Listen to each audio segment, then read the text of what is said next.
television audiences, packed arenas, and nonstop attention. Yet the incident during the Indiana Fever's dramatic 90-86 win over the Chicago Sky was one of those rare moments that produced an instant mix of anger and disbelief. A foul because of reasons? She got a technical foul for not a damn thing, folks. Not a damn thing. Momentum carried her into the ref. She brushed up against the ref. And let me keep it real. I'm going to keep it real. The DEI official, Rhodes said it. You heard me. The DEI official tees up Caitlin Clark.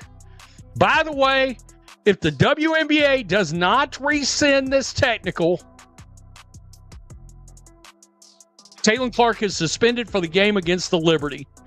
The game against Millions of passionate fans were pulled into an intense debate over fairness within the system, player safety, and the unpredictable way technical fouls can be handed out when high-level competition meets questionable officiating decisions. The reaction quickly spread across every major media platform. Clear and consistent enforcement of the rules is critical to the credibility of any sports league. But that credibility is immediately challenged when an ordinary play near the baseline is badly interpreted as an intentional physical attack on an official.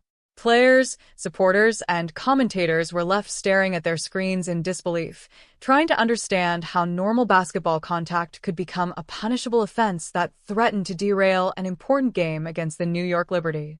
Before you continue, do me a favor. If you're enjoying this video, please subscribe.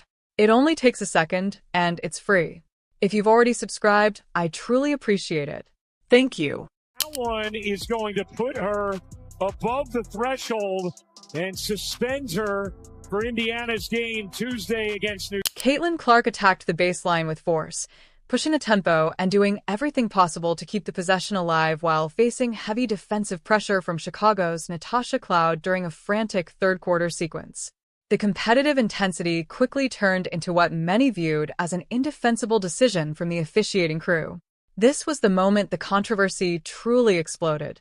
In the split-second confusion of trying to regain her balance while pursuing the ball, contact altered Clark's movement and sent her stumbling out of bounds. Clark then made incidental contact with a nearby referee, in what could only be described as an extremely harsh and disconnected interpretation of what had actually happened.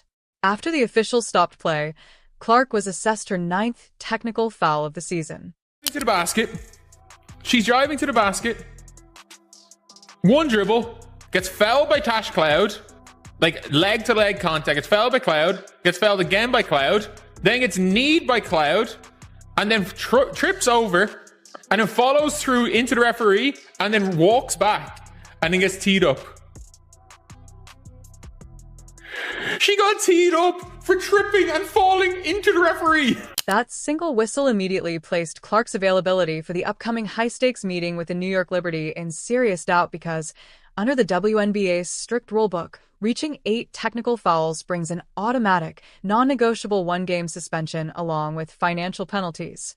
Anyone inside the arena or watching at home could see why the decision looked so unreasonable, especially after slow-motion replays showed Clark trying to absorb a bump from an opponent while already off balance, making the suggestion of intentional contact extremely difficult to accept. As head coach Stephanie White quickly moved to challenge the explanation provided by the officials, the reaction on the floor made the Indiana Fever organization's frustration unmistakable. The referee crew and crew chief Matt Forsberg attempted to justify the technical by pointing to Clark's alleged pursuit of the official and his forearm movement, but that explanation only intensified the controversy. Ref, who probably should be collecting trash on Tuesdays and Thursdays or whichever day your trash men pick up your trash from your curb. First of all, if you would have called the first foul or the second foul, because she got bumped twice on that drive, which sent her into the baseline, which forced her to run into you. If you would have called one of the first 2 fouls, she would have never ran into you. She got fouled twice and pushed into you. If you would have called one of the fouls, this wouldn't have been an issue. But because you are so piss poor at your job, you don't call anything. Now you're forced to, now you're talking, oh, she ran into me with her forearm. It was.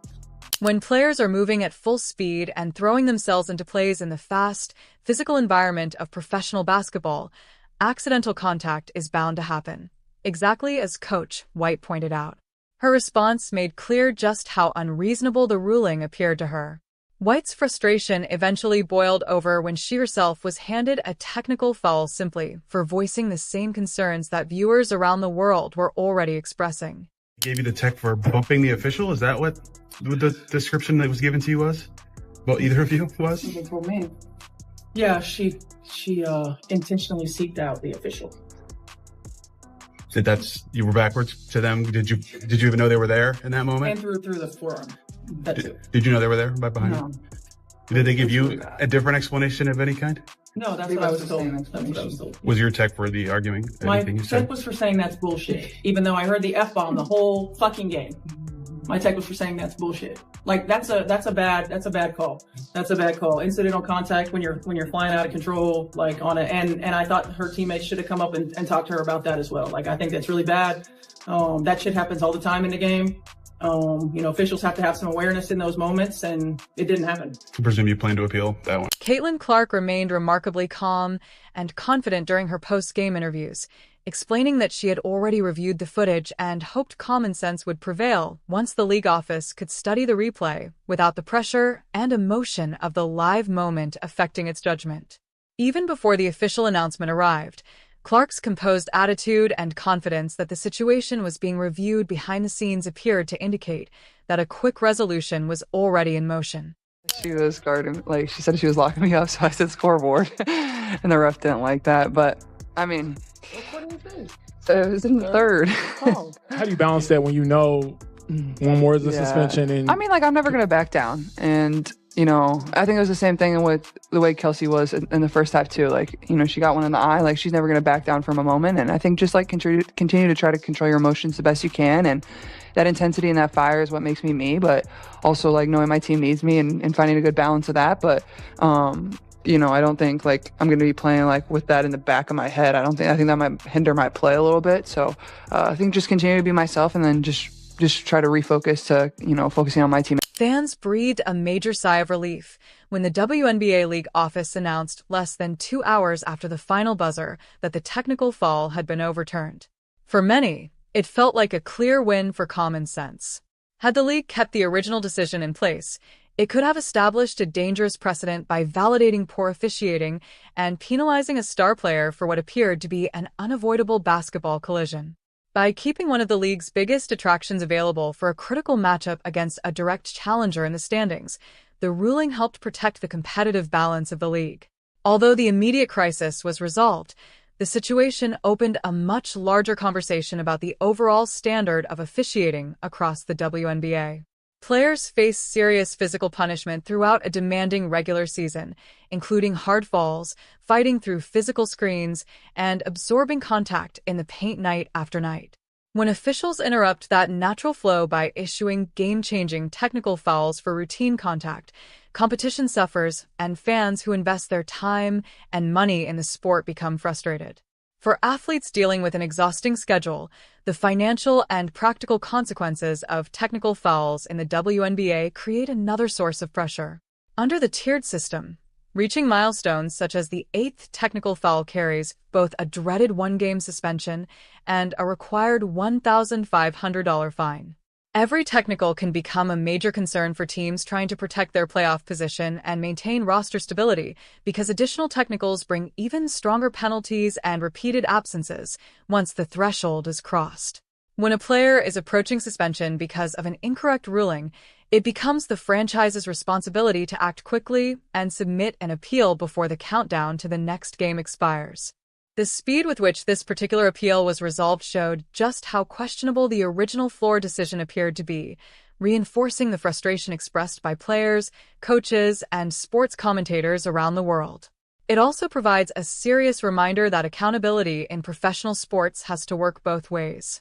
Athletes are rightly expected to maintain high standards of behavior and sportsmanship, but officiating crews must be held to equally high standards of accuracy, fairness, and awareness of the situation. As the Indiana Fever shift their attention toward their next showdown with New York, the controversy remains both a warning and a source of motivation.